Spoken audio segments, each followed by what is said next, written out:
Hello ළමයි. අද මම ඔයාලට කියලා දෙන්න හදන්නේ I have කියන එකේ තේරුම. I have කියන්නේ සිංහලෙන් මට තියෙනවා මට ඉන්නවා. ඔකේ ළමයි. එහෙනම් බලන්න I have මට තියෙනවා a car. car එකක්. ඕකේ.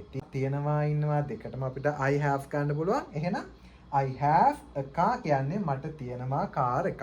ඕකේ කියන්නේ මට තියෙන දේවල් කියනත් අපිට I have ගන්න පුළුවන්. ඊළඟට අපි බලමු මට ඉන්න අය ගැන කොහොමද කියන්නේ කියලා.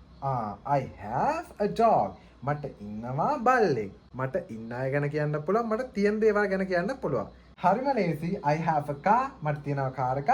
I have a dog. මට ඉන්නවා බල්ලෙක්. තව දෙයක් මතක තියාගන්න ළමයි. මේ have කියන වචනේ pronounce කරන්නේ have කියලා නෙමෙයි. හරිද?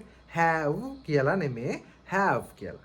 අවසානයේට පොඩි have ශබ්දයක් තියෙනවා. Okay ළමයි. So keep practicing.